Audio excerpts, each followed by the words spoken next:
Uma distribuição Graça Filmes.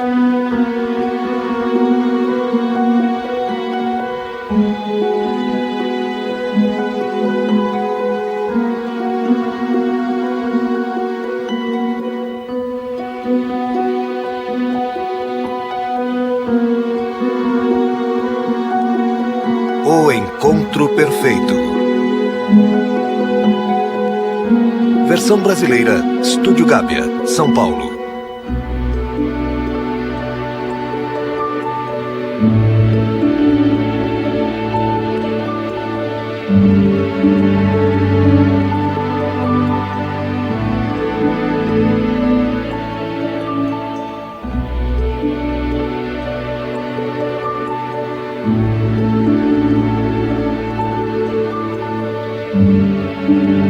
Baseado no romance Dinner with a Perfect Stranger, de David Gregory.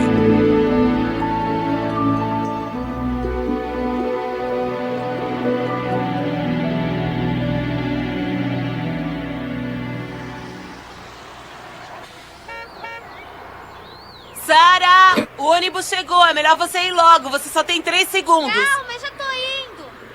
Ai, o que poderia fazer uma garota de 8 anos demorar tanto pra se arrumar? Até parece que...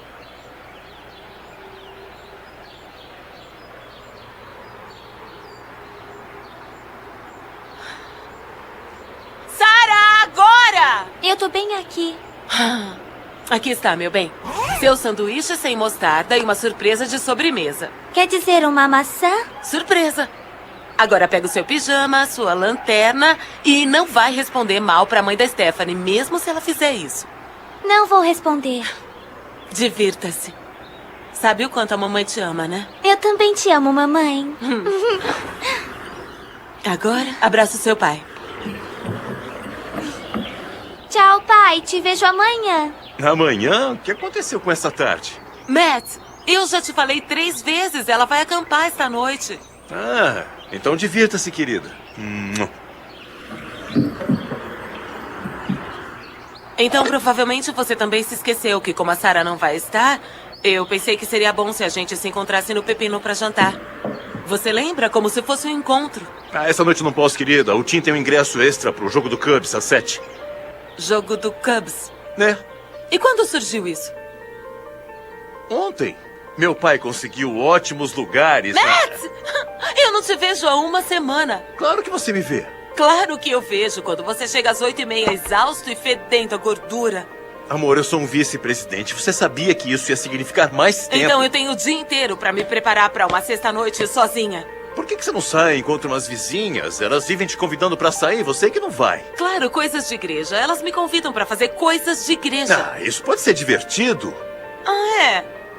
Então por que você não tenta ir ao campeonato de homens cozinhando na igreja? Parece muito mais divertido que um jogo de beisebol. Eu sei que você nunca foi. Porque eles insistem em colocar um desses na nossa caixa de correio toda quinta-feira, desde que nos mudamos. Agora você tá sendo tão dramática. Como assim? Só porque eu não gosto do fato de ficar presa em casa de novo numa sexta-noite. E o melhor que me diz é que eu devo sair com essas vizinhas maníacas por Jesus Cristo? Bom, eu vou indo. Eu venho tarde.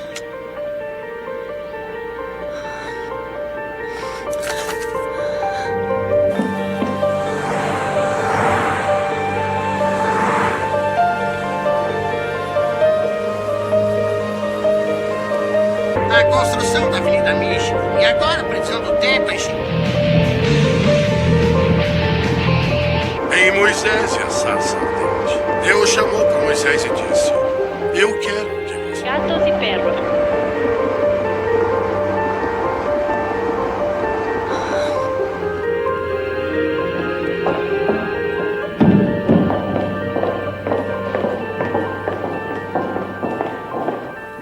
Bom dia, Rachel. Bom dia, senhora Kominsky. É Nick. Senhora Kominsky é o nome da minha sogra.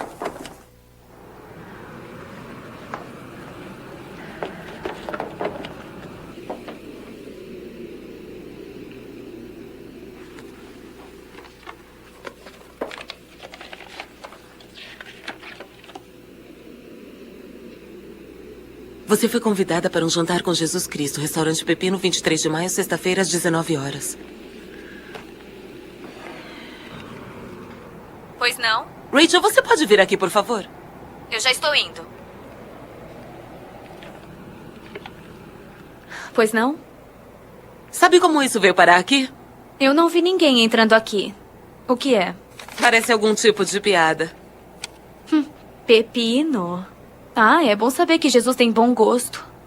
Você acha que ele vai pagar a conta? Olha, se estiverem cobrindo Les Hudson ou Alex... Les e Alex não vieram hoje, eu juro. Eu não sei como isso veio parar aqui. Tá, obrigada.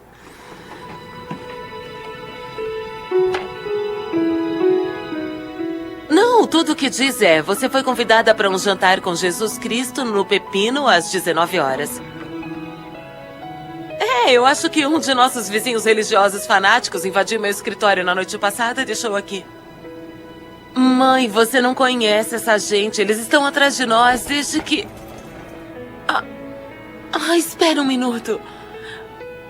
Pepino? Às 19 horas? É o Matt! Pepino foi o lugar que eu disse para termos um encontro. E às 19 horas é o horário em que ele supostamente iria assistir o jogo. Mas aquele... O quê? Não. As coisas estão quase na mesma. Talvez isso seja um sinal que ele volte a ser divertido. Eu só não entendi o porquê de Jesus Cristo. Acho que ele tá tirando sarro dos vizinhos, né? Não me interessa o porquê da piada, desde que a gente possa se sentar e aproveitar a noite juntos. Isso queria ter tempo de ir pra casa pra me trocar. Bom, Ok, mãe, olha, agora que o mistério tá resolvido, é melhor eu voltar a trabalhar. Tá. Dá um abraço na Kelly por mim. Tá bom, também te amo. Tchau.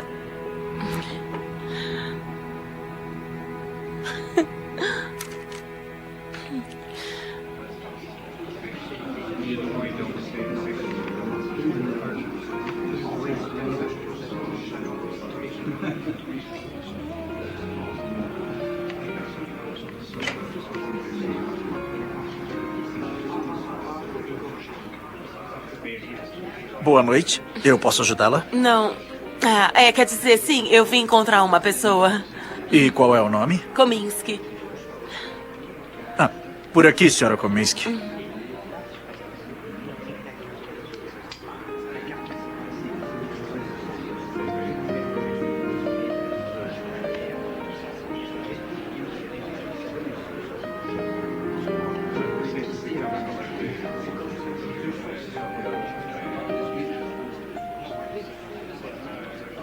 Aqui estamos. Nick, oi. Eu sou Jesus. Cadê o Matt? Nesse momento, ele deve estar vendo o jogo no estádio Wrigley. Tenha um bom jantar. Obrigado por aceitar o convite. Fico feliz que tenha vindo. Desculpa, mas eu conheço você? Boa pergunta. E a resposta é sim. Me desculpe, mas pelo que eu me lembro, eu nunca te encontrei. É verdade. Tá bom. Vamos recomeçar. O seu nome é... Jesus. Minha família me chama de Yeshua. Sua família de... Nazaré. Bom, na verdade eu apenas cresci lá, não foi onde eu nasci. Não, isso teria sido em... Belém. Tá bom. Olha, isso tudo tá muito divertido, mas eu tenho coisas mais importantes pra fazer do que perder tempo com uma piada idiota. Quem é você, afinal? Quem fez você fazer isso? Eu sei que eu não sou quem você esperava. Meus vizinhos que armaram isso? É isso que aquela igreja faz? Contrata um ator pra dizer às pessoas que é Jesus? É uma isca que eles usam pra recrutar fiéis? Olha, é o seguinte, o seu figurino não está historicamente adequado. Eu não sou ator e nenhum vizinho me enviou. Se apenas ficar, sei que significará algo pra você. Quem não acharia significativo jantar com Jesus? Na semana passada, eu tomei o café da manhã com Napoleão e foi incrível. Olha, eu tenho que ir pra casa ver minha família. Obrigada pelo convite. Olha, por favor, fique. De qualquer forma, quantas chances tem de vir jantar no Pepino? Se você ficar para o jantar, eu prometo que explico tudo.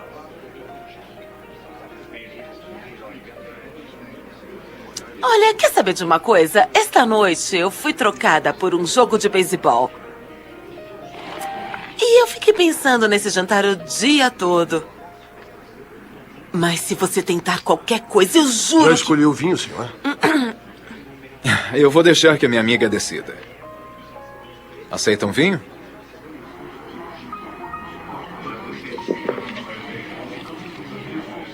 É você que vai pagar, não é? Sim, eu vou. Então tá. Eu vou escolher uma garrafa da safra de 1980 Brunello de Grada. Obviamente sabe escolher um vinho. Com licença, senhor.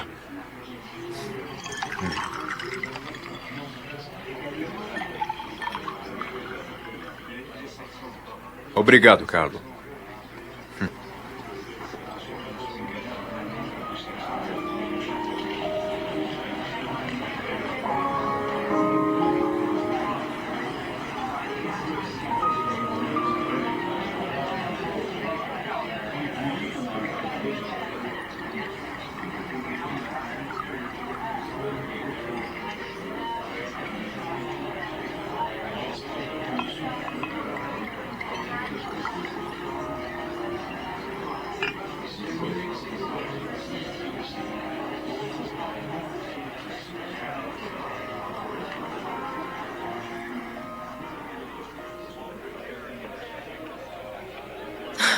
E sua família te chama de Yeshua?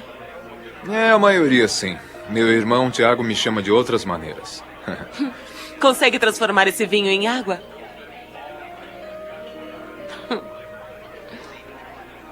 Tudo bem.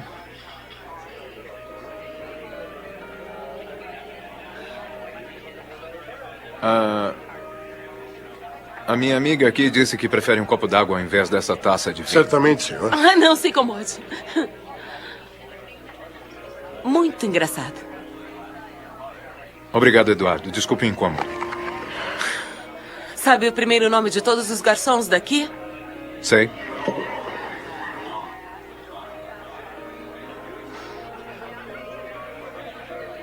Tá pensando no quê? Eu tô pensando que eu sou uma mulher casada que foi louca por não fugir enquanto teve a chance. Quis dizer sobre o pedido. Eu vou pedir com o manicote. Eu acho que vou experimentar o salmão. Porque é sexta? Gostei. Já querem pedir? Ah, sim. Eu vou querer cogumelos recheados e salada mediterrânea e o manicote. Aí eu vou querer a sopa de tomate, a salada de tortellini e um filé de salmão. Muito bem. Melhor do que pão e vinho, né?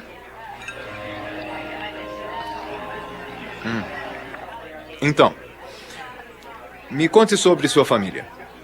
Eu pensei que já soubesse de tudo. Por que você não melhora meu humor? De onde vem sua família? Ah, não. Eu tô muito mais interessada em escutar sobre a sua família, Jesus. Por que não me fala sobre José e Maria? Tá bom. Eu posso dizer que crescer em Nazaré não é o mesmo que crescer em Cincinnati. Comer um hot dog grande e à frente de um estádio. José foi um bom pai para mim. Tinha uma loja ao lado de nossa casa. As coisas costumavam ser pacíficas. E ele só se apressava quando queria terminar seu projeto antes de eu colocar minhas mãos nele. Naquela época eu não entendia como eu bagunçava as coisas. Bom, aos 8 anos eu não era exatamente o que podia se chamar de mestre carpinteiro. Você é bom, hein? Quer pão? E quanto a Maria? Não foi difícil ter uma mãe tão protetora? A minha mãe era extremamente protetora. Ela quase foi banida quando eu era jovem. Antigamente, ficar grávida antes do casamento não era exatamente o que chamaria de... Kosher. Não era bem visto, sabe? Olha, das pinturas que eu vi dela, todas eram tomando conta do menino Jesus ou tirando ele da cruz. Ela fez alguma coisa além disso? Ela foi uma boa mãe. Ela tinha muita fé. Quando eu finalmente comecei a pregar, foi que percebi tudo. Ver o filho ser adorado em um dia e no outro crucificado. Foi muito mais difícil que ela poderia aguentar. Olha, você ainda não me disse nada que qualquer um com uma Bíblia na mão e um pouco de imaginação não falaria. Terá que inventar algo melhor do que essas historinhas tristes sobre mamãe e papai. E pra quê? Olha, uma noite na CNN, Larry King disse que de todas as figuras históricas, a que mais ele gostaria de entrevistar seria Jesus Cristo. Olha, eu acho que essa rotina de estudos das histórias bíblicas não são tão interessantes. Eu acho que não há muita coisa que eu possa dizer pra convencer que sou Jesus. Agora você falou uma verdade. Vamos fazer o seguinte. Que tal você deixar de lado sua falta de fé por hoje e eu continuar como se realmente eu fosse Jesus? Agora, se você estivesse sentado aqui com Jesus Cristo, sei que teria algumas perguntas para ele. Um belo dia eu passei pela igreja e na placa da frente dizia: ninguém chega ao Pai se não for através de mim. Assinado Jesus. Ele realmente disse isso? Porque se ele disse, acho que ele estava enganado. Cogumelos recheados. E a sua sopa, senhor?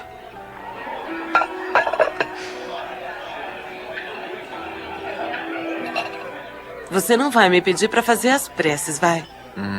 Eu gosto de agradecer por cada refeição. Se importa? Não, de jeito nenhum.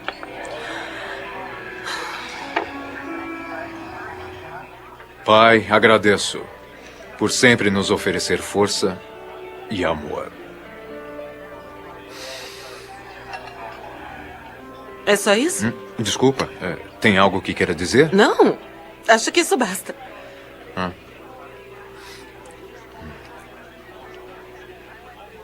E quanto a esse negócio de ninguém chegar ao Pai se não for através de mim? Por que acha que eu estou enganado? Porque há muitas pessoas ao redor do mundo que acreditam em maneiras diferentes de adorarem seu Deus. E você diz que o único caminho certo é o de Jesus? E seu problema com isso é? Tudo! Quem disse que o caminho de Jesus é melhor do que o dos muçulmanos, ou budistas, ou dos hindus? Acha que o hinduísmo é verdadeiro? Sei lá, eu tenho alguns amigos que se tornaram hinduístas e parece que isso funciona pra eles. Não perguntei se funciona, e sim se acha verdadeiro. É verdadeiro pra eles. Mas antes de Copérnico, todos acreditavam que o mundo era plano. Era mentira, mas funcionava pra eles. E sabe por quê? Eu acho que isso não importava, porque antes de Colombo, uma viagem muito longa seria um problema. Mas o que aconteceria se alguém tentasse chegar até a Lua? Ficariam muito surpresos. A questão é, aquilo em que as pessoas acreditavam funcionava pra elas, mesmo sendo falso, mas em algum momento crítico aquilo não funcionaria mais. E daí? Você é que está discordando, me diga você. Nas leis dos negócios, não na filosofia. Você ainda teria de pensar um pouco. Tá bom. O que está dizendo é que mesmo se um sistema de crença funciona com alguém, se ele for falso, eventualmente irá se romper. E você não quer que aquilo em que depositou toda a sua crença esteja errado. Lembra daquela aula na universidade sobre as religiões do mundo? Como você O que sabia? aquela aula te ensinou sobre o hinduísmo e como isso tem a ver no que se conhece sobre o universo? Se eu estou me lembrando bem, o hinduísmo ensina que o universo é apenas uma extensão de uma força universal chamada Brahma. Brahman. Isso, a essência suprema. E Deus é o universo e o universo é Deus. Isso mesmo, e não existe nenhum criador. Tá, e há quanto tempo existe o universo? De acordo com os hindus, sempre existiu. O universo é eterno. E como isso explica o que os astrônomos descobriram? Nada bom, eu acho. Eu li um artigo uma vez dizendo que todas as evidências afirmam que o universo possui um ponto definitivo de partida. Então, se o hinduísmo estiver certo, como o universo chegou até aqui? Eu não sei. Eu também não.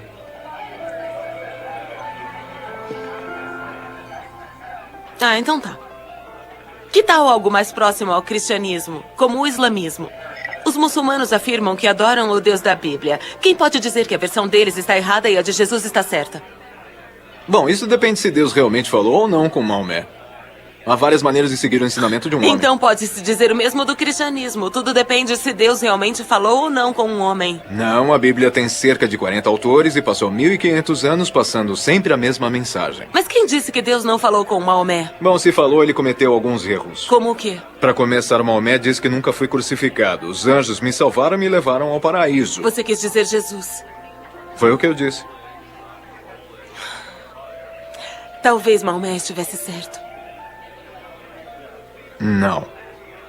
Não estava. Ah, é claro, eu me esqueci. Você estava lá, né? Mas você não tem que me perguntar. Minha crucificação foi historicamente documentada por cristãos e não cristãos. Mas esse não é o único problema com o islamismo. O que mais há de errado? Qual é o seu desejo mais profundo? Acho que eu não quero falar sobre isso. Tá, então vamos generalizar. O que a maioria das pessoas procura? Eu não sei. Uma TV grande?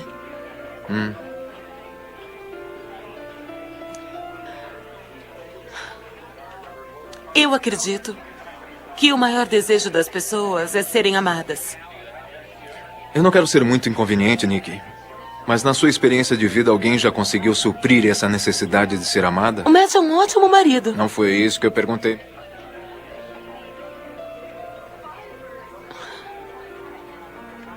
Não. Eu acho que ninguém nunca conseguiu suprir isso de verdade. Isso é porque a outra pessoa nunca consegue. Só Deus consegue. Foi assim que ele criou as pessoas. Os muçulmanos nunca tiveram esperança. Não conseguem ter uma relação pessoal com Alá. Ele é apenas alguém que se deve adorar e servir de longe, mesmo no paraíso. Agora, por que Deus criaria o homem com esse desejo enorme de ser amado e nunca encontrá-lo? Talvez os muçulmanos não tenham todas as respostas. Mas eu acredito que ninguém tenha. Não, ninguém tem. Essa é a única certeza. Se ninguém tem todas as respostas, então talvez... Talvez Deus nem exista. Talvez esse mundo é tudo o que existe. Você já pensou nisso? E o que me diz sobre a forma que o mundo tomou? O que não há como ter acontecido por acidente? Ouviu falar na teoria do buraco negro? Bastante. Sabe quais as probabilidades calculadas por quem inventou isso? De que um acidente cósmico pudesse criar uma ordem no universo? Não. Pensa um pouco. Eu não sei. 1 em 1 bilhão? Tente em 100 bilhões elevado à 120ª potência.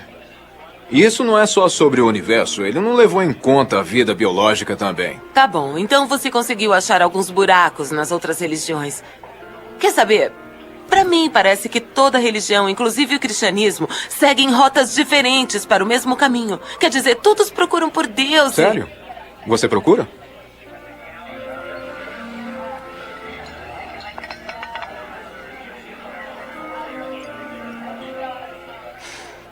Bom, como eu dizia, todos procuram por Deus do seu jeito. É por isso que eu gosto da igreja dos meus amigos. Eles aceitam as crenças de todo mundo e os ajudam no caminho até Deus. Só tem um problema aí. Qual? Não há um caminho até Deus. Muito bem, senhor.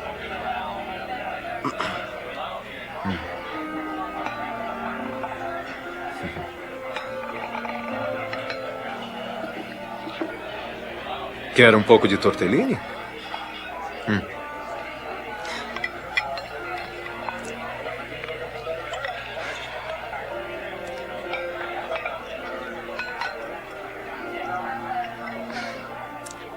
O que você quis dizer com não há um caminho até Deus?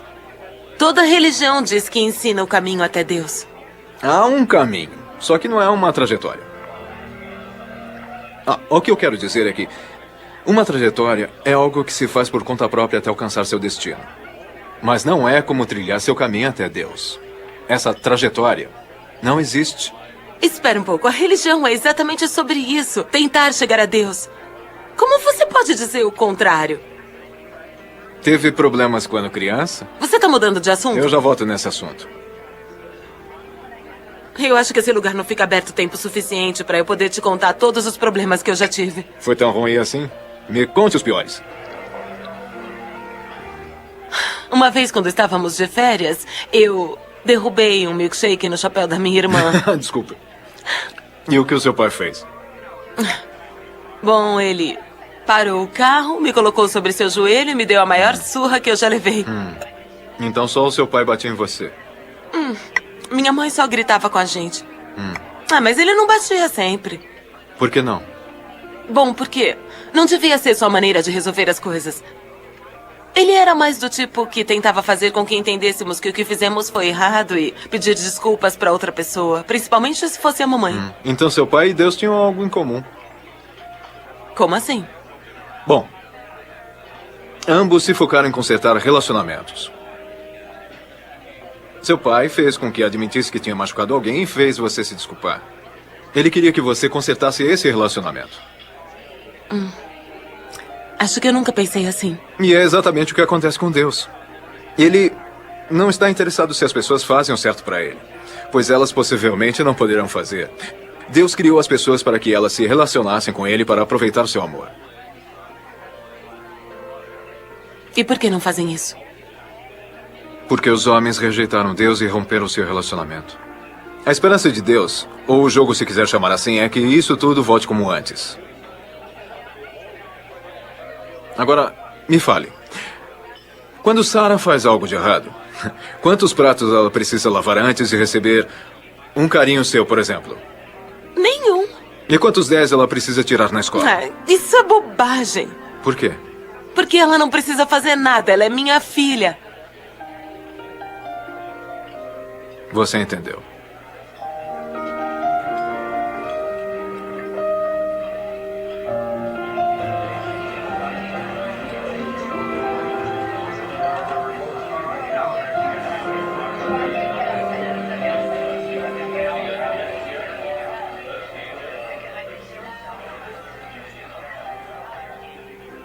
Então você está dizendo que podemos fazer o que quisermos para ganhar o amor de Deus?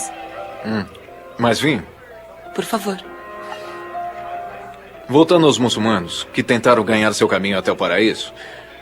Você sabe quantas orações diárias eles fazem só para serem bons? Não. Eles também não.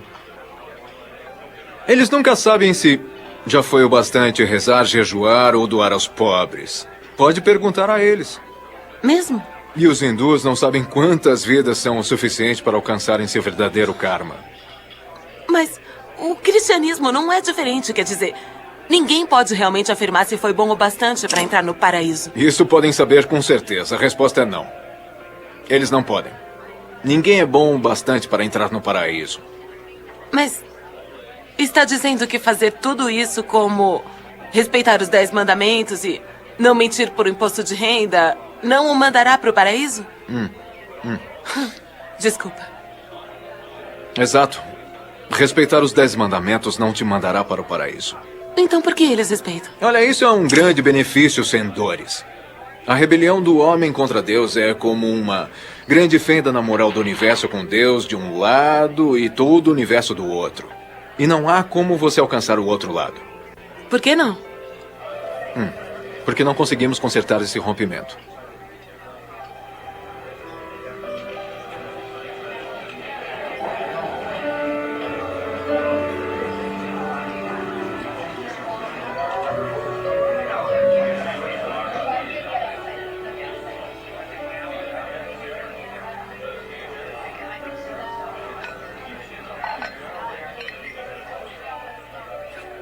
Quem diria que é a melhor pessoa no mundo? Como? Moralmente falando. Quem acha que é a melhor pessoa no mundo? Viva ou morta? Tanto faz. Alguém como a Madre Teresa, eu acho. Tá bom? Digamos que essa é a Madre Teresa. Agora, quem é a pior? Puxa, Osama Bin Laden, Jeffrey Dahmer, Hitler. Escolhe um. Tá bom, Hitler. Ótimo. Este é o Hitler. Agora, onde você pensa que se encaixa dentro dessa escala? Olha, se eu me comparar com a Madre Teresa, eu vou parecer vazia. Mas se eu me comparar com Hitler, vai ser como... Pode esquecer. Que tal? Aqui. Açúcar. Lindo. O que eu vou ganhar? Nada. Mas vou mostrar como se compara pelos olhos de Deus. Ótimo. Agora, para que isso tudo tenha sentido, temos que colocar esses 3 objetos de modo que representem a distância entre Nova York e Los Angeles. Com você, Madre Teresa e Hitler em Nova York. E a moral de Deus lá em Los Angeles. Está dizendo que, para Deus, Madre Teresa e Hitler são essencialmente iguais? Não. Hitler era muito mau e Madre Teresa fez muitas coisas boas. O que quero dizer é que Madre Teresa, com toda a sua bondade, não chegou mais perto em alcançar o caminho até Deus do que Hitler. Ambos, baseados em seus méritos, ainda estavam longe de alcançarem a Deus. Por isso disse que respeitar os 10 mandamentos não irá nos mandar para o paraíso? Isso, porque ninguém conseguiria ser bom bastante, porque o padrão de Deus é a perfeição. Bom, isso é o que você diz. E você não poderia querer de outra maneira. E o que isso quer dizer? Realmente iria querer que o universo fosse controlado por alguém que não adotasse um sistema perfeito de justiça, uma entidade perfeita de santidade? Por que não? Perfeita santidade é a última coisa que eu estou precisando. Porque em um universo onde o crime não é castigado, isso... E se alguém que machucasse Sarah saísse imune? E se Bin Laden não for culpado pelo 11 de setembro? Ninguém é tão mal quanto Bin Laden. Não, mas todos se rebelaram contra Deus por um motivo errado. Mas não parece justo que Deus enxergue a todos da mesma maneira, sabe? Algumas pessoas são piores que as outras. E Deus cuidará delas justamente. Mas essa não é a questão, Nick. Com que direito você se coloca no caminho da perfeição de Deus e diz que é bom o bastante?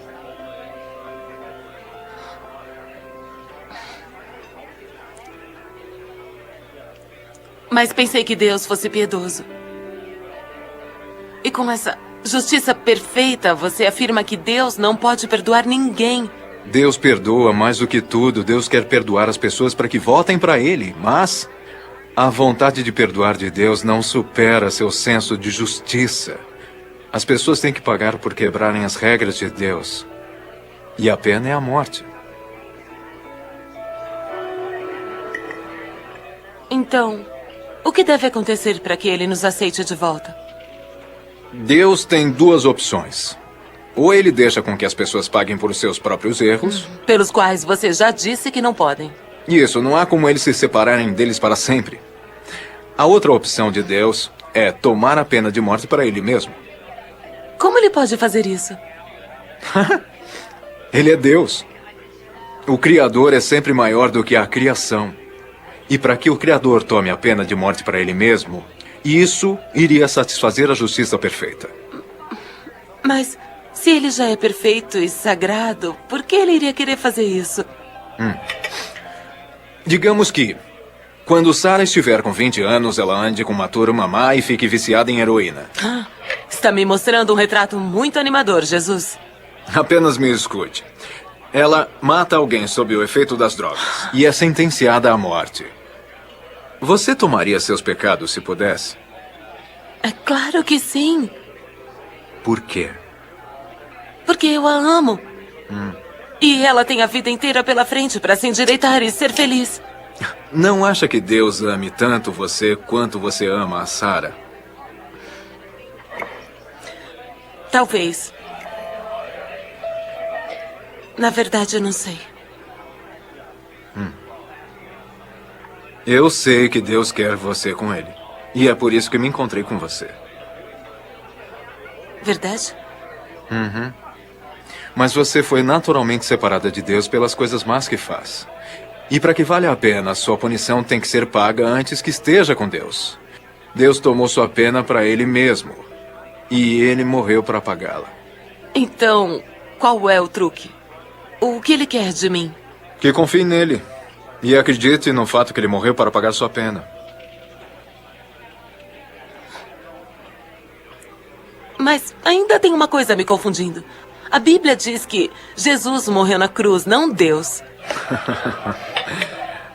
Nicky, eu sou Deus.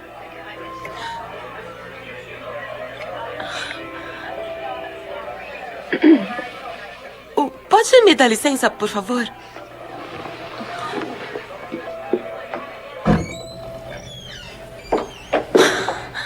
Ai, eu não acredito. Esse cara acabou de me dizer que é Deus. Todos dizem, querida. Só tenha certeza de que ele pague o jantar.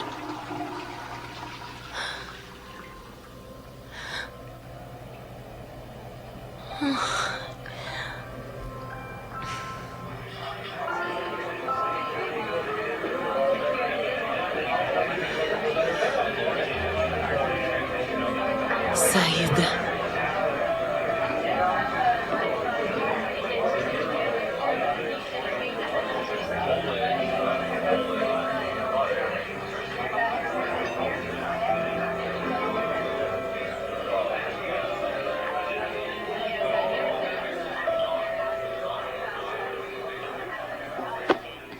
Prove. O que disse? Prove que você é Deus. E o que quer que eu faça? Eu não sei, um milagre talvez.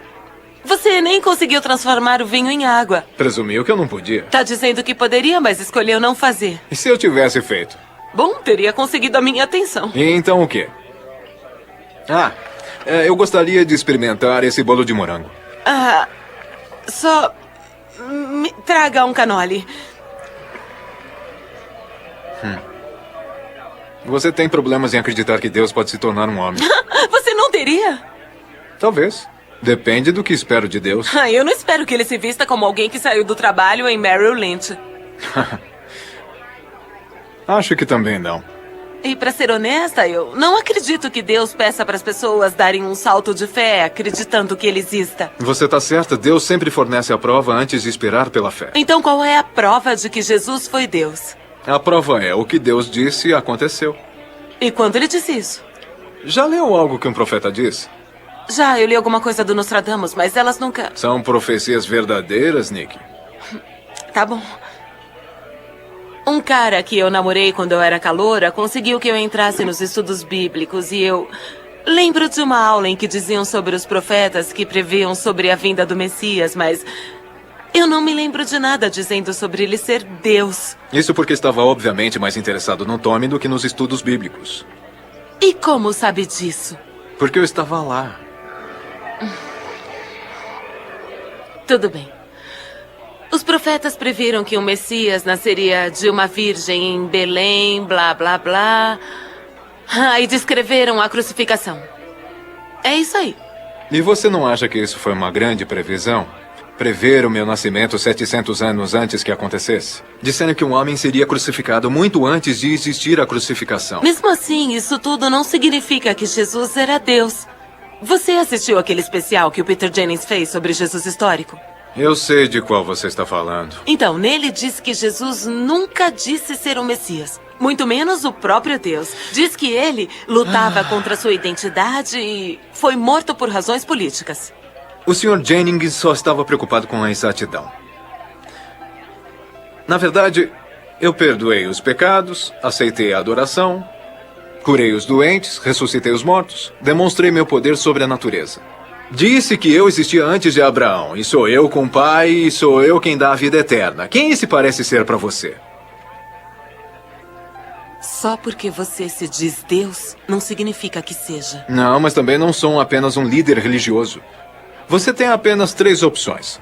Ou eu estou dizendo a verdade, ou eu estou mentindo, ou eu sou maluco.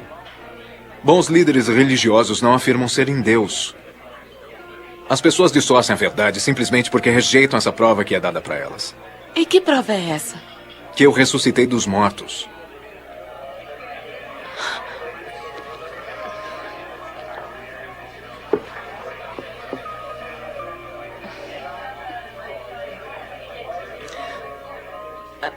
Você está sentado aí com certeza vivo. Se você afirma que já esteve morto, é bem difícil que eu prove o contrário e... Boa observação. Então vamos aos fatos. De acordo com o especial de Peter Jennings, o que a história conta sobre mim? Que Jesus foi uma pessoa de verdade. Muito bem. Que ele era um professor com muitos seguidores. Ótimo. E sabemos que os romanos o executaram. O que nos leva à ressurreição. O que acontece depois? Bom, de acordo com os discípulos, Jesus ressuscitou dos mortos. Mas é óbvio que eles diriam isso, né? Por quê? Era isso que esperavam acontecer? Não tenho certeza. A resposta é não. Não esperavam. Mesmo avisando que isso iria acontecer, ainda não acreditavam até que me viram pessoalmente. Mas não é possível que eles apenas pensaram que Jesus tinha morrido? Então os carrascos romanos tirariam alguém da cruz que estaria apenas gravemente ferido? E 3 dias depois, minha recuperação foi tão milagrosa que os discípulos pensaram que eu fosse Deus? Mas os discípulos ganhariam algo ao dizer que Jesus havia ressuscitado. Como o quê? Como ganhar o status por começarem um novo movimento religioso. Então você quer dizer que os homens que espalharam a palavra sobre mim, com uma das maiores fortunas em ouro jamais vista, fizeram tudo isso baseados em algo que era uma mentira? Mas... Você sabe que esses discípulos foram perseguidos e mortos? Alguém estaria disposto a morrer por algo que sabia não ser verdade?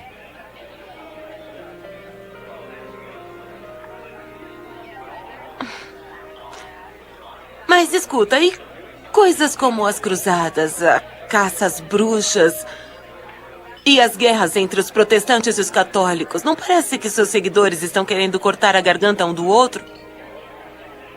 Sim, parece. Isso me deixa muito triste.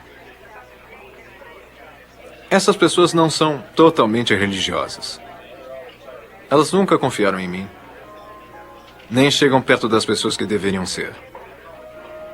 Isso tudo não é meio conveniente? Quer dizer, pode dizer que nenhum cristão verdadeiro estava envolvido nessas coisas? Infelizmente, não. Não posso afirmar. Não é a norma, mas tem acontecido muito. O que quis dizer conviver como novas pessoas? Quando alguém aceita minha dádiva, elas ganham mais do que o perdão. Do contrário, o céu estaria cheio de pecadores que foram perdoados e continuam fugindo de Deus. Não é isso que ele quer. E o que ele faz a respeito? Ele as muda por dentro. Seus corações e espíritos não querem mais fugir dele. Querem estar com ele. Querem fazer as coisas que ele diz que são boas. Pelo que vejo, não fazem isso o tempo todo. Às vezes não fazem. Um novo coração a colocou no jogo. Depois disso, me deixará ser seu técnico. E o que isso significa? Significa que você acredita no que fiz por você. Que aceitou o perdão de Deus e permitiu que ele viva dentro de você. Permitir que ele o quê? Que ele viva dentro de você. E é o mais próximo que se pode chegar de Deus. A última coisa que preciso é que Deus fique tomando conta de mim toda hora. Ele já está tomando conta de você, mas o que precisa é que ele viva dentro de você. Por quê? Olha, para começar, como você amará toda a sua família incondicionalmente? Eu sei que você quer amar mais Matt, mas não sabe como. E mesmo se conseguisse, não poderia. Apenas Deus ama de uma maneira especial e Ele quer fazer isso através de você.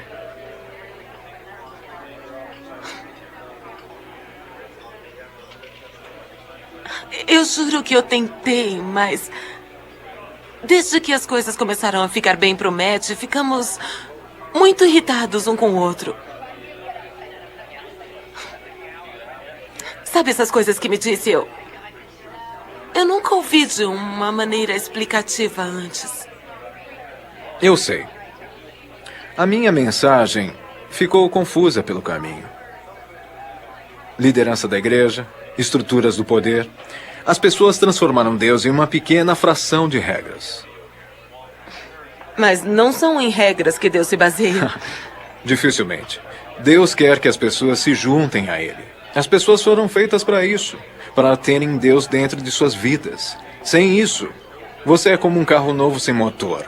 Por fora pode parecer bonito, mas não vai funcionar porque está sem a parte mais importante. Mas se é disso que se trata o cristianismo, então... Por que eles simplesmente não dizem? Porque a maioria deles não entende. Eles não escutaram o que eu disse, mesmo com minhas palavras na frente deles.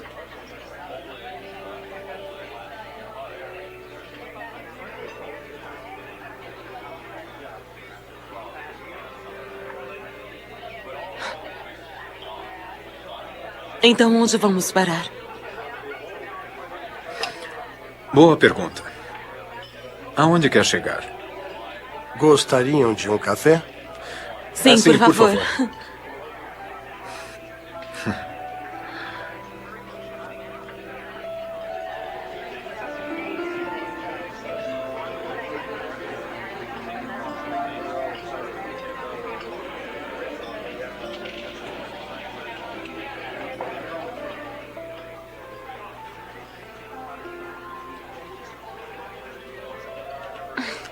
Mas por que Deus não se mostra para as pessoas? E como ele faria isso? Ah, eu não sei. Aparecer para cada um individualmente? Não, é sério. A maioria não recebe um convite pessoal para jantar. Eu já apareci para todo mundo. Eu me tornei um deles. É o mais próximo que pode ser. Mas isso foi há cerca de 2000 anos.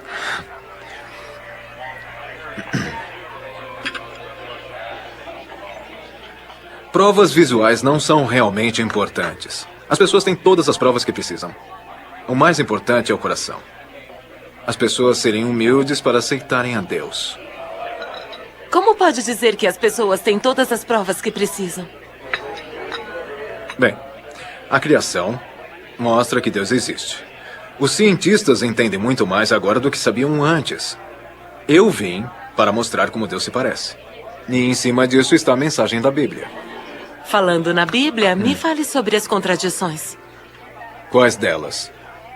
Bom, eu não sei especificar, Então vou lhe dar uma. Em um evangelho está escrito que eu curei 2 cegos fora de Jericó.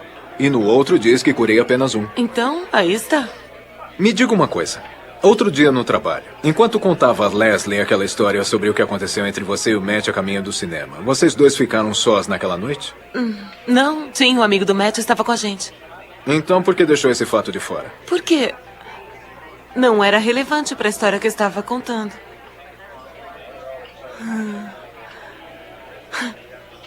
Ah, tá bom. Você sabia que eu ia perguntar isso. Por que os cientistas têm tanto problema com a teoria da criação que é oposta da evolução? Eu acho que o problema está na visão da imagem deles. Isso faria com que aceitassem mais um criador. E eles não querem isso. Existe um inferno?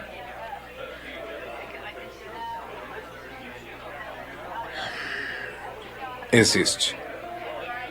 Para aqueles que continuam escolhendo em se separar de Deus, não há uma existência.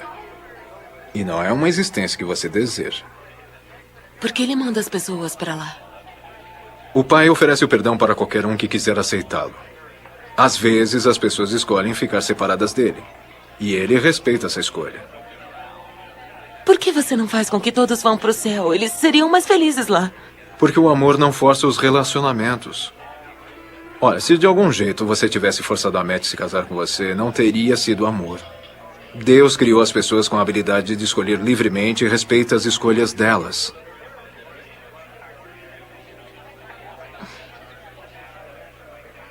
Então eu suponho que você diria que é a mesma coisa para Deus permitir o sofrimento? O que você acha? Que o sofrimento da humanidade fez com que elas se separassem de Deus? Sim. Então por que ele não conserta tudo isso e que faça isso agora, ao invés de ficar esperando por um dia no futuro? Isso é difícil de responder porque você não pode ver as coisas pela perspectiva de Deus agora. Mas há um propósito para o presente. E um dia tudo será feito corretamente. Não se esqueça, Deus não te deixou para sofrer sozinha. Ele sofre mais do que qualquer um.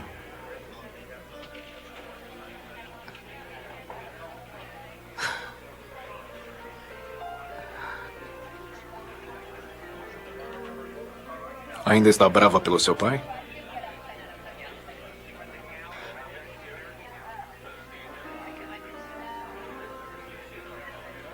Deus o levou embora quando eu tinha 13 anos. Eu diria que isso é digno de se ficar brava. Ou então isso era parte do plano de Deus. Seu pai te amava tanto.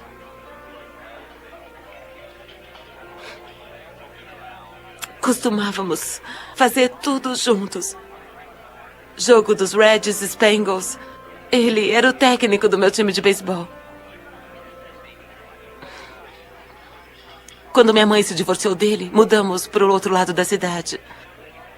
E ele nunca mais foi meu técnico. Mas você ainda ouvia. Sim. Em todos os fins de semana. Mas não era igual. Ele sentia sua falta.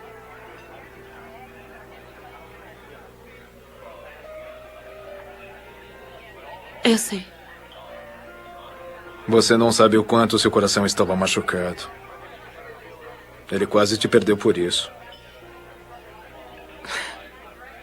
Mas ele não viveu por muito mais tempo, não é?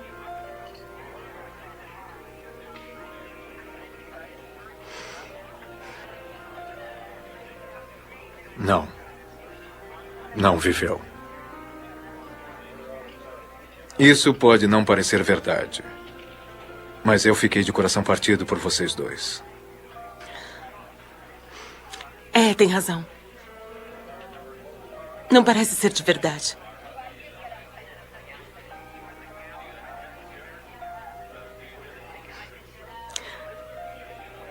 Você nunca respondeu à minha pergunta.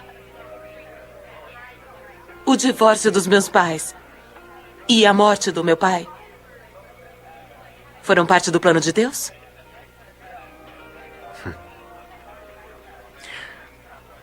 Conhece a história do filho pródigo? Ah, ótimo. Outra lição da igreja. O que fez com que o filho retornasse para o pai que o amou? Sua vida ter ficado muito ruim no chiqueiro, e daí? É preciso de um machucado profundo para sentir uma necessidade profunda de Deus. Esse é o plano de Deus? É isso que Deus está disposto a usar em um mundo corrompido. A dor de seu pai fez com que ele viesse até mim. Sem nenhuma ferida em seu coração, Nick. Você também não estaria aqui falando comigo.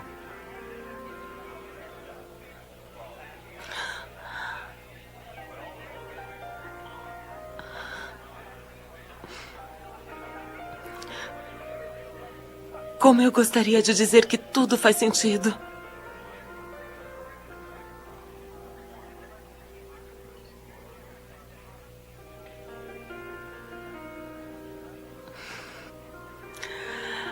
Como eu gostaria disso.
Mais café, senhor? Não, tô satisfeita, obrigada.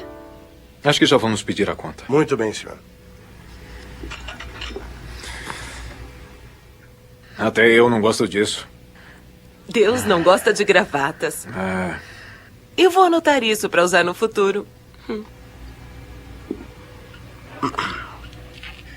Pode me dar o seu autógrafo, senhor? Por via das dúvidas. Uhum.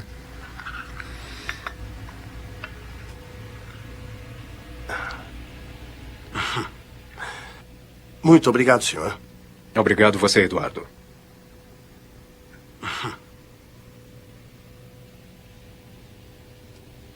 Essa assinatura valeria uma fortuna num site de leilão. Uhum. Eu gosto dele. É uma pessoa humilde.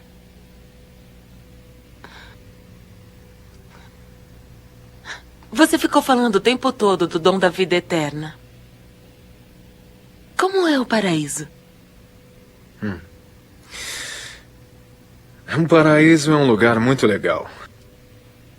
As pessoas perderam todos os sentidos por viverem nesse mundo que você não pode acreditar na vista, os sons, cheiros, cores como você nunca viu, músicas como você nunca ouviu. Sempre tem muitas atividades, mas há um ar de paz. Lembra de como se sentiu quando sentou próximo ao Grand Canyon? Como lhe faltasse ar, como se estivesse voando? Sim. Assim que é o paraíso. Só que infinitamente melhor. Eu me sinto uma idiota por perguntar isso. Mas as ruas são mesmo feitas de ouro? Descrever o céu para você não é exatamente fácil. É como descrever neve para os aborígenes. Não há pontos de referência para se comparar. Apenas saiba que o que está na Bíblia É verdade e é muito maior do que pode imaginar. E você tá me dizendo que eu não preciso fazer nada para entrar lá? Está confundindo o paraíso com a vida eterna. Eu achei que fossem a mesma coisa. Não são. Eu não tô entendendo você. A vida eterna não é um lugar. Não é nem mesmo um espaço de tempo.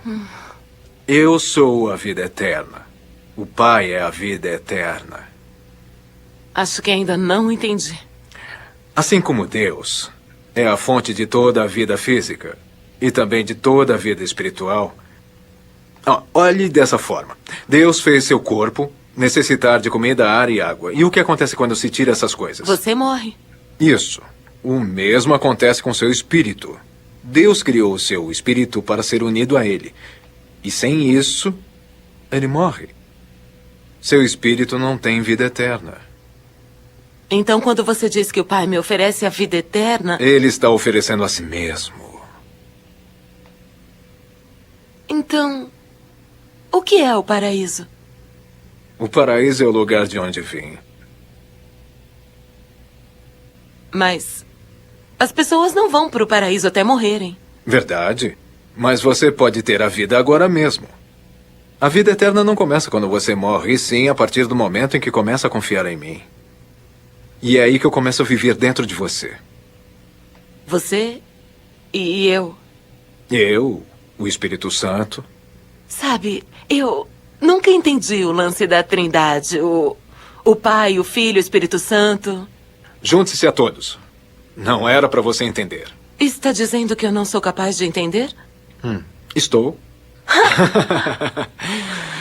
Deus não seria tão grande se pudesse entendê-lo completamente. As pessoas ainda não entendem a criação direito. Eu ainda não estou completamente confortável pelo fato de que Deus possa viver dentro de mim. Eu gosto da parte do perdão, mas essa outra parte... É a melhor parte. Você precisa de alguém vivendo dentro de você que te amará e te aceitará e que queira estar por perto mesmo quando não estiver se sentindo bem. A Sarah quer ficar perto de mim. Espera ela ter 15 anos. Você está entediada, Nick. Você foi feita para muito mais do que isso. Tem tanto medo de que Deus lhe ajude que fica com o pé atrás. Você é como uma criancinha que não quer ir a Disney World porque está se divertindo muito fazendo tortas de barro no quintal. Não existe aventura maior do que se juntar com o Criador do Universo.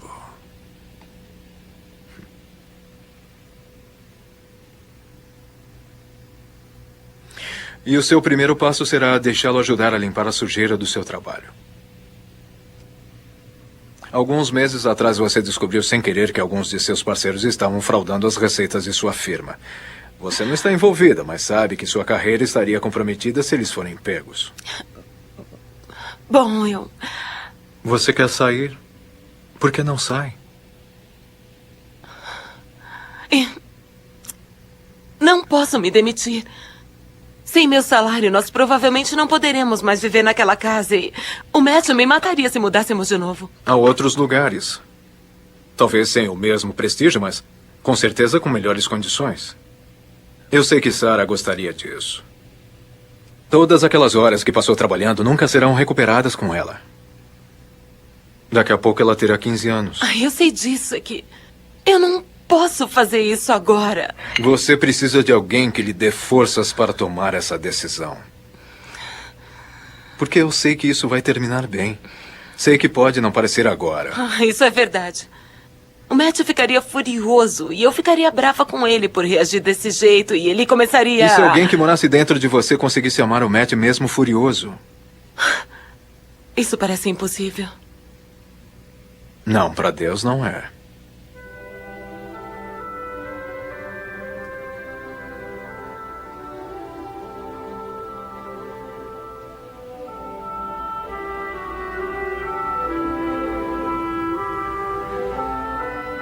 Deixa.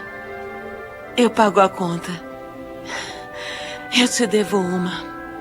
Nicky, é um presente.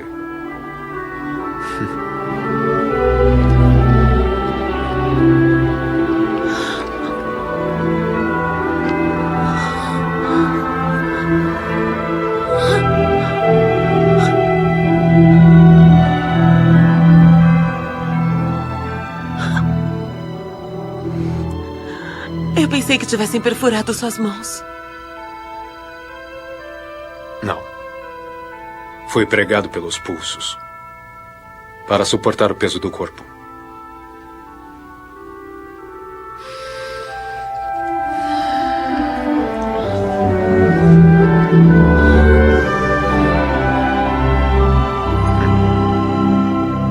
Vamos embora?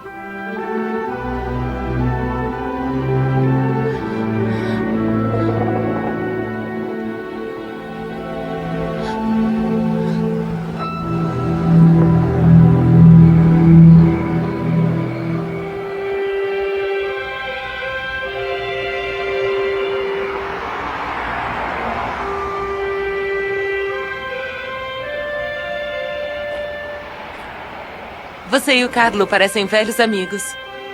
Nós somos. Há quanto tempo você frequenta o Pepino? Primeira vez.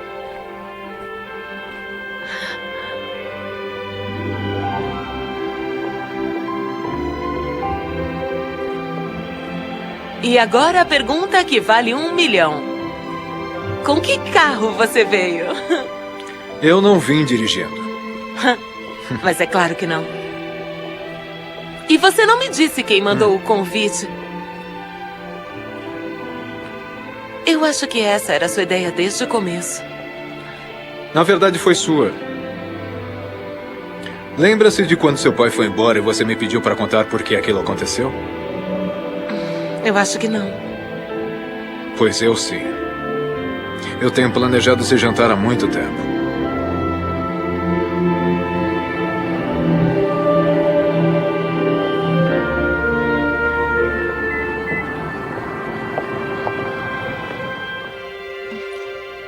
Nos encontraremos de novo para jantar? Isso depende de você. Eu não sei o que isso quer dizer. Me dê um de seus cartões.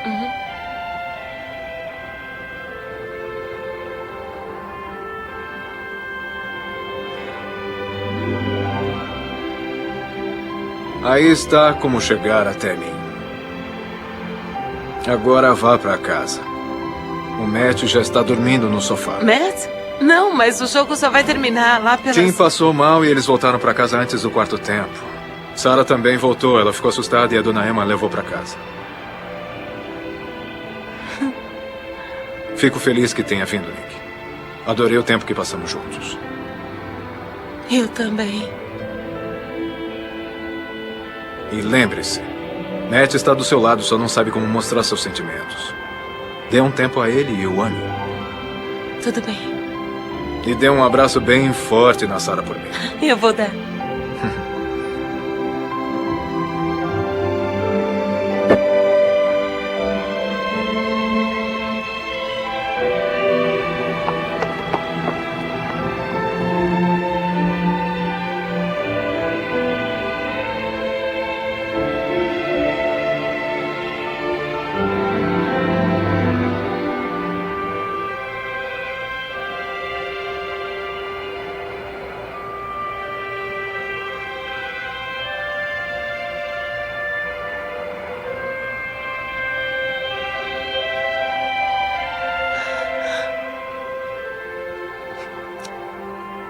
Obrigada.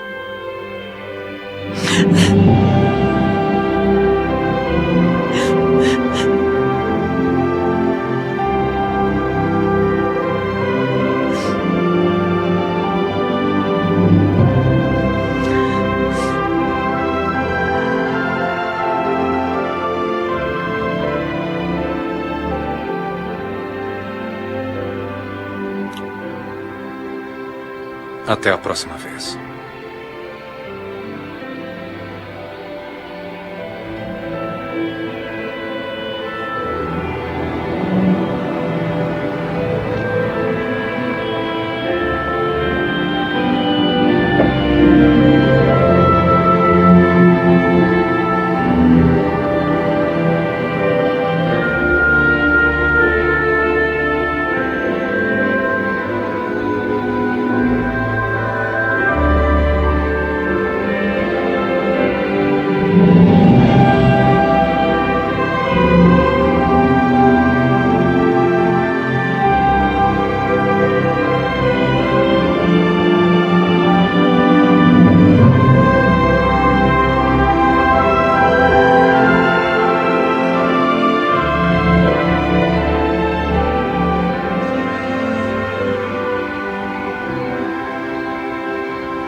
sua capacidade ainda está ali assim que entramos no 11º tempo.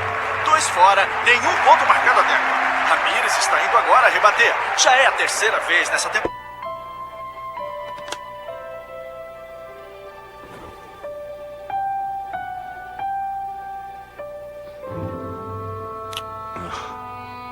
Oi. Oi, eu já voltei. Me desculpe por hoje cedo, tá? Tudo bem. Amanhã a gente fala disso. Tudo bem. Eu vou dar uma olhadinha na Sarah antes de deitar. Tá bom. Eu já tô indo. Tá.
Apocalipse capítulo 3, versículo 20.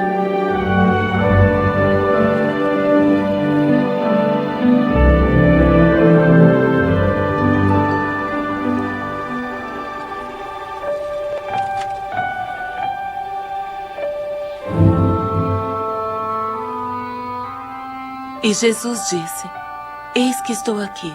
Estou à porta e bato. Se alguém ouvir a minha voz e abrir a porta, entrarei em sua casa. E com ele cearei, e ele comigo.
Quando eu li pela primeira vez o roteiro de The Perfect Stranger, já soube que ia ser algo em que eu adoraria estar envolvida. Primeiramente porque eu adorei a história. Eu achei que em ambos, tanto no romance de David Gregory quanto na adaptação de Jefferson, eu achei muito inteligente e corajoso e extremamente inspirador. E eu tinha certeza que a Nick seria uma personagem muito interessante para dar vida. Eu sabia que interpretar a Nick seria um daqueles grandes desafios como atriz. Ela é um indivíduo complexo. Havia tantas paredes que precisavam ser erguidas dentro dela e derrubadas bem devagar. E ela anda com todos aqueles sentimentos acumulados que são mostrados no seu devido tempo. Então, temos que ter cuidado com essa história em particular para não entregar tudo muito cedo e deixar com que o público acompanhe a Nick em sua jornada naturalmente. Eu acho que a Nick é uma personagem em que quase todo ser humano pode se relacionar em algum nível e se identificar. Ela trabalha tanto para alcançar o sucesso em sua família, em sua vida pessoal e no trabalho. E acaba não percebendo que por mais que tente manter a situação sob controle, elas ficam cada vez mais estressantes e fora de controle. Em sua situação particular, ela não percebe que em sua raiva, essas coisas que ela tenta se cercar para que sua vida torne-se perfeita, não estão preenchendo o vazio que ela sente por dentro. Durante o andamento dessa noite, a Nick não apenas fica cara a cara com as coisas que estão assombrando sua vida, mas ela também, pela beleza da história, tem a chance de ficar cara a cara com o próprio Jesus Cristo. E isso levanta umas questões. O que você diria? O que você faria? O que pediria? Se tivesse sentado em uma mesa de frente para Jesus Cristo em pessoa. E no caso particular da Nick, ela expõe muitas das questões que a maioria das pessoas exploram em suas jornadas pela fé. E ela também expõe sua frustração, sua dor, sua raiva, sua negação e, finalmente, sua adoração que está sendo desenvolvida por esse Jesus. E isso acontece enquanto percebe que no meio de toda a complexidade e frustrações durante a vida e com a humanidade, e mesmo com todas essas perguntas sendo tão complicadas, a resposta acaba sendo simples. Tudo volta para essa dádiva, para esse amor imensurável de Deus. E é por isso que eu acho essa história tão bonita e eu acho esse filme tão importante. Porque eu acho que esse amor é tudo que importa.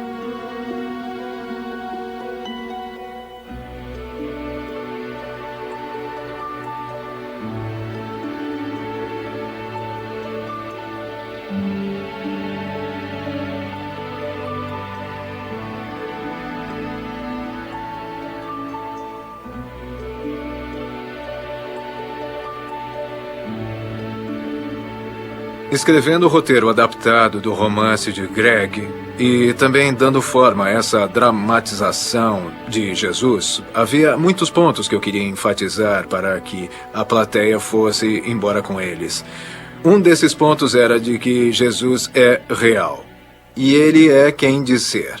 E o outro ponto era de que Jesus já tinha uma relação única e pessoal com todos nós, como ele fez com Nick. E ele realmente é alguém que gostaria de se sentar à sua mesa e falar conosco e ter uma conversa e escutar sobre nossas necessidades e responder nossas perguntas. Eu acho que todo mundo, sabe, em geral, e isso inclui os que não creem e os que creem também, eu acho que eles já viram o suficiente do Jesus que está num quadro a óleo ou que flutua, sabe, no vitral da igreja, pois ele está muito longe, distante. Eu acho que eles precisam ver Jesus como pessoa, sabe? Eles precisam saber que há um Jesus como o que existia na história, que conheça nossos nomes, os nomes de nossos filhos e saiba que gostamos de comer e até mesmo daquelas trapalhadas que fazíamos com 6 anos de idade. E foi um desafio em apresentar essa história porque Nós queríamos representar Jesus como alguém fácil de gostar, mas ao mesmo tempo não queríamos que fosse exagerado, como alguém que diria que está tudo bem, aquilo que você fizer está bom, tanto faz.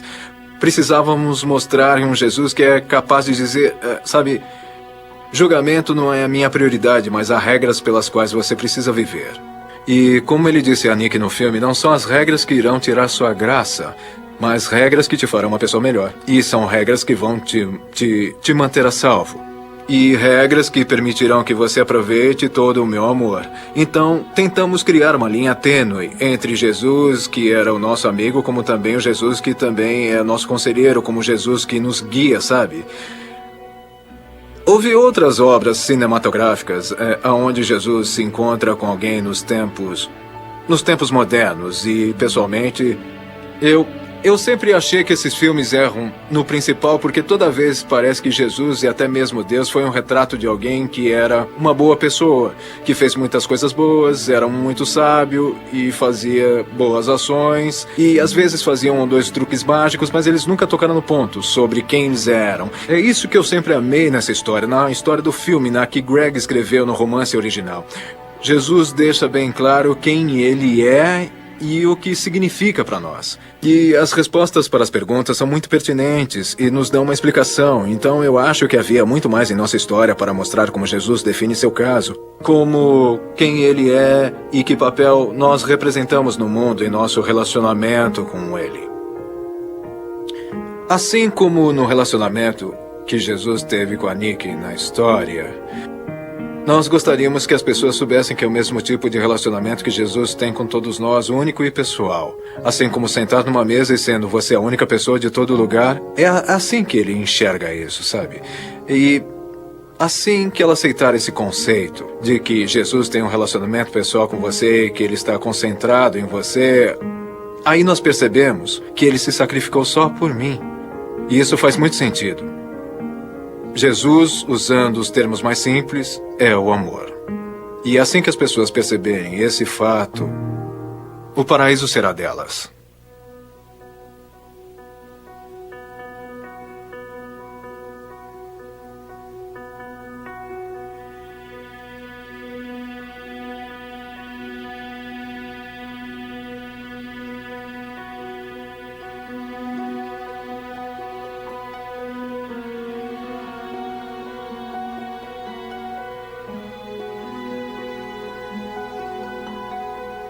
Como um cineasta e como cristão, esse é o tipo de trabalho que eu especificamente peço a Deus para poder fazer parte. Na verdade, eu me lembro de quando fiz isso, eu tinha acabado de ir a um cinema para assistir um filme cheio de efeitos especiais, um blockbuster, e foi maravilhoso. Sabe como se sente quando você sai do cinema e sente que uma energia acabou de mudar você? E eu me lembro de ter essa sensação e eu pensei assim...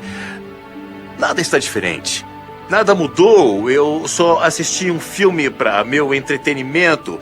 Então pensei no tamanho, na magnitude desse filme. E pensei também sobre o dinheiro e sobre o poder do homem e na criatividade. E existe um texto de Shakespeare que diz assim que som e fúria não significam nada. Tudo aquilo por nada. E eu me lembro de ir para casa e pedir ao Senhor que me deixasse tomar parte na criação de filmes que ainda signifiquem algo quanto às luzes que se acendem. E é por isso que eu estou muito animado de ter feito parte disso, porque acho que esse vai significar algo mesmo depois que as luzes se acenderem. Acho que temos que fazer esse trabalho como cristãos. Nós devemos estar envolvidos no cinema porque as pessoas têm reclamado por muito tempo, questionando o porquê de Hollywood não lançar filmes orientando valores, com valores cristãos, porque eles simplesmente não sabem.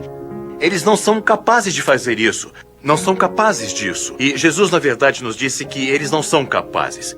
Ele disse, você não pode colher bons frutos de uma árvore doente, só pode colher bons frutos de uma árvore sadia. Então, nós cristãos somos chamados para ficar em uma árvore sadia e produzir bons frutos. Não podemos deixar o fato de que Hollywood seja um gigante nos intimidar. Pois as coisas não funcionam do mesmo jeito no reino de Deus, assim como funcionam no mundo. Isso me lembra a história de Gideon e seu exército. Ele ia lutar uma grande batalha, acompanhado de um grande exército. E então Deus disse, Não, são muitas pessoas. E ele diminuiu seu exército para 300 pessoas, porque ele disse: se lutar essa batalha com seu exército e ganhar, você ficará com a glória. Mas se você for a essa batalha e vencer com 300 homens, então eu receberei a glória. Eu estou muito animado e eu espero fazer parte do exército dos 300 de Deus no cinema.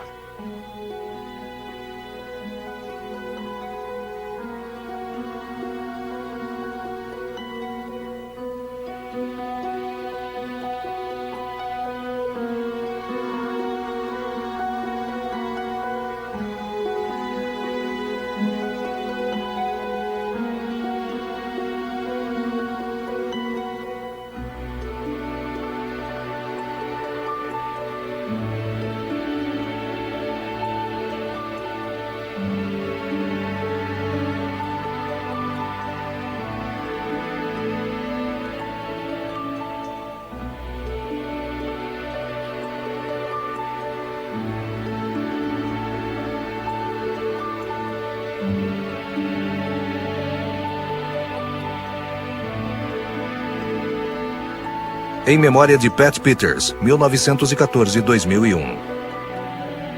O Encontro Perfeito.